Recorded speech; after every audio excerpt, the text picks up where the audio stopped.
Champions trophy Pakistan में ही होगी। ICC और भारत ने पाकिस्तान क्रिकेट बोर्ड की तमाम शराइत मान ली। भारतीय मीडिया के मुताबिक आईसीसी ने हाइब्रिड मॉडल की मंजूरी दे दी। चैंपियंस ट्रॉफी 2025 के मुकाबले पाकिस्तान और दुबई में खेले जाएंगे। कौमी टीम 2026 के T20 वर्ल्ड कप के लिए भारत नहीं जाएगी। T20 वर्ल्ड कप में पाक भारत टाकरा कोलंबो में होगा। पाकिस्तान 2027 विमेंस टूर्नामेंट के बाद इवेंट की मेजबानी ले सकेगा।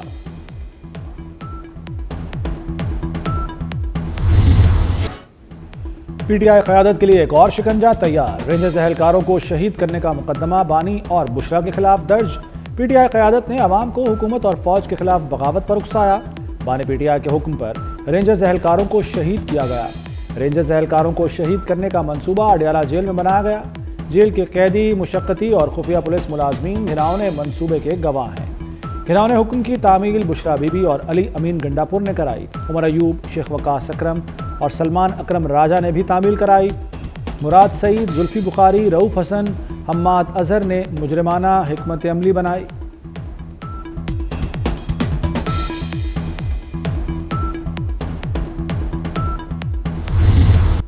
सुप्रीम कोर्ट ने फौजी अदालतों को 85 सिविलियंस के मुकदमात का फैसला सुनाने की इजाज़त दे दी।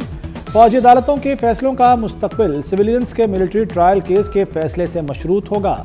आईनी बेंच ने अपने फैसले में कहा कि सजाओं में रियायत के मुस्तहिक मुलजिमों को रिहा किया जाए।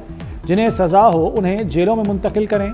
सिविलियंस के मिलिट्री ट्रायल का केस आइंदा माह तक मुलतवी कर दिया गया।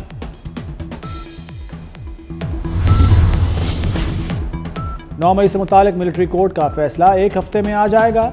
बानी पीटीआई मुलव्वस हुए तो ट्रायल फौजी अदालत में होगा। राना सनाउल्लाह का ऐलान। कहते हैं फैज अमीर जलाओ घेराव में मुलव्वस हैं तो वो पीटीआई के साथ हैं। सानेहा 9 मई की मंसूबाबंदी बानी पीटीआई ने की। तहरीक इंसाफ की एक और लाश जिंदा हो गई। पीटीआई की लाशों पर सियासत का प्रोपेगेंडा फिर बेनकाब। पीटीआई की social media activist Khadija Siddiqui ने 139 मनगढ़ंत नाम जारी कर दिए। खालिद मज़ारी मुर्दा अफराद की फहरिस्त में अपना नाम देखकर परेशान हो गए और वीडियो जारी कर दी। कहा पीटीआई की झूठी फहरिस्त में उनका नाम 59वें नंबर पर है।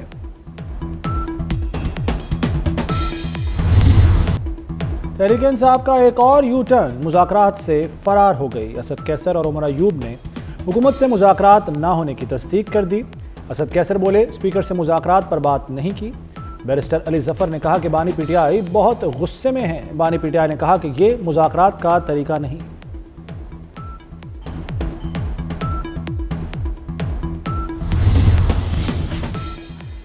सोसाइटीज एक्ट के तहत मदारिस रजिस्ट्रेशन पर सदर के एतराज़ात सामने आ गए। एक्ट के तहत रजिस्ट्रेशन से कानून की गिरफ्त कम होगी, फिर कानून कम और मनमानी ज़्यादा होगी।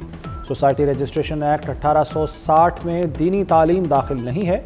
अगर सोसाइटी रजिस्ट्रेशन में दीनी तालीम और फाइन आर्ट रखते हैं तो तनाज़ा होगा। ऐसी रजिस्ट्रेशन से आलमी पाबंदियाँ लग सकती हैं। अरकान असम्बली आलमी मामलात को मद्देनज़र रखें।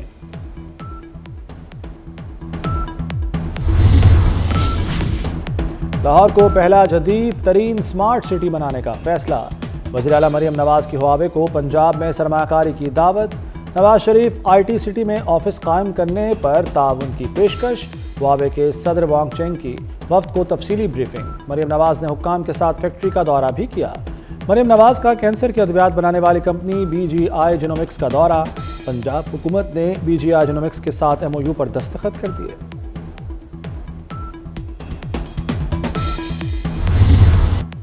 CPEC सिर्फ राहदारी नहीं, 2 मुल्कों की कुर्बत का रास्ता है। सीनियर वजीर सिंध शर्जील मेमन का कहना है कि चीनी सरमाकारों के साथ तवानाई और ज़राअत के शोबों में 4 MOUs पर दस्तखत हुए हैं। चीन पाकिस्तान में मुख्तलिफ इंडस्ट्री जोन बनाने में मदद कर रहा है। मेडिकल सिटी बनाने से 50,000 नौजवानों को नौकरियां मिलेंगी। EV टैक्सी सर्विस से हज़ारों अफराद को रोजगार मिलेगा। मुस्लिम लीग नून का ऑफिस जलाने के मुकदमे में बड़ी पेशरफ्त। असलम इकबाल, हम्माद अजहर, मुराद सईद, जुबैर खान न्याजी, हामिद रजा गिलानी इश्तिहारी करार। इंसदाद दहशतगर्दी अदालत ने इश्तिहारी करार दिया। JIT ने 8 कारकुनों को जिना हाउस केस में बेगुनाह करार दे दिया। बिलाल एजाज और अहमद चट्टा की जमानत में तौसी।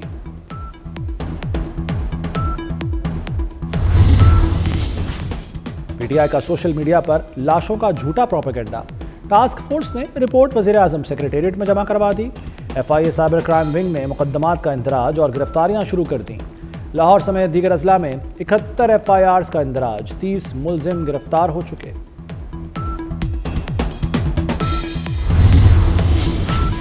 جسٹس منصور علی شاہ کا جوڈیشل کمیشن رولز میں ترامیم سے متعلق خط، آئینی بینچز میں تقرریوں کے لیے کمیشن کے رولز میں فوری ترامیم کا مطالبہ۔ خط ترامیم کے لیے قائم کمیٹی کے چیئرمین جسٹس جمال خان مندوخیل کو لکھا گیا۔ وزیر اطلاعات عطا تارڑ کی social media regulatory frame work بنانے کی تجویز۔ استنبول میں اسٹریٹ کام سمٹ سے خطاب میں کہا کہ حکومت آئندہ سال 10 لاکھ نوجوانوں کو IT کی تربیت دے گی۔ مقبوضہ کشمیر میں آرٹیفیشل انٹیلیجنس کا غلط استعمال کیا جا رہا ہے۔ غزہ میں اسرائیلی حملوں سے انسانی المیہ جنم لے چکا ہے۔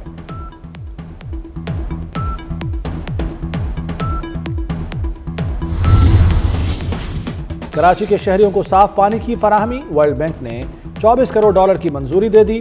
رقم واٹر اینڈ سیوریج منصوبوں پر خرچ کی جائے گی۔ منصوبے سے شہر میں نکاسی آب کا نظام بہتر ہو سکے گا۔ کراچی ایئرپورٹ سے اڑان بھرنے والے طیارے میں فنی خرابی، کارگو طیارے کی دوبارہ کراچی ایئرپورٹ پر ہنگامی لینڈنگ۔ ریاض جانے والے طیارے کو بحفاظت کراچی ایئرپورٹ پر واپس اتار لیا گیا۔ اڑان بھرنے کے چند منٹ بعد طیارے کا انجن دھماکے سے بند ہو گیا تھا۔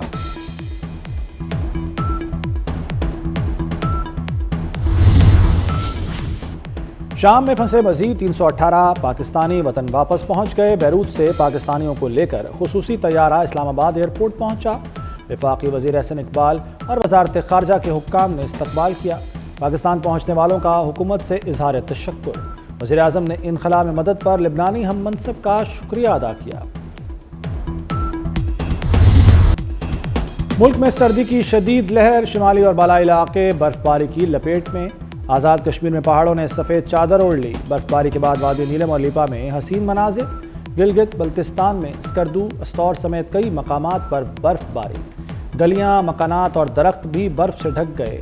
درجہ حرارت -10 ڈگری ریکارڈ۔ پنجاب اور سندھ میں موسم سرد اور خشک رہے گا۔ شدید سردی کی دوسری لہر 22 دسمبر سے متوقع۔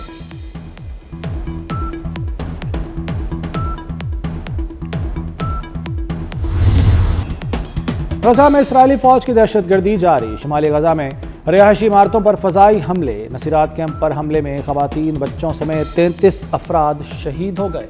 خان یونس، رفح، المواسی کیمپ، بیت اللاہیہ سمیت دیگر مقامات پر بھی بمباری۔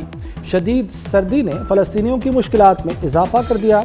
گرم کپڑے اور خوراک کی شدید قلت۔ شام کی عبوری حکومت کا دستور اور پارلیمنٹ 3 ماہ کے لیے معطل کرنے کا فیصلہ۔ ترجمان عبوری حکومت کے مطابق عدالتی اور انسانی حقوق کے امور سے متعلق کمیٹی قائم کی جائے گی۔ کمیٹی ملکی آئین میں نئی ترامیم کے لیے تجاویز پیش کرے گی۔ شامی عوام کے خلاف جرائم کے مرتکب افراد کو قانون کے کٹہرے میں لانے کا اعلان۔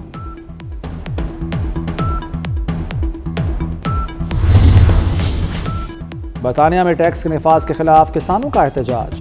کسانوں نے ٹریکٹر پارلیمنٹ کے قریب کھڑے کر دیے۔ وسطی لندن میں ٹریفک کا پہیہ جام، سڑکیں بلاک کر دی گئیں۔ برطانوی حکومت نے زرعی خاندانوں کے لیے وراثتی ٹیکس سے استثناء ختم کر دیا تھا۔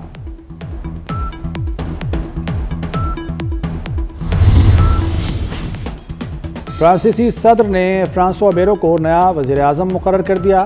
فرانس کی پارلیمنٹ نے وزیر اعظم مشیل بارنیر کے خلاف تحریک عدم اعتماد منظور کی تھی۔ مشیل بارنیر کو 3 ماہ وزیر اعظم رہنے کے بعد عہدے سے ہٹا دیا گیا تھا۔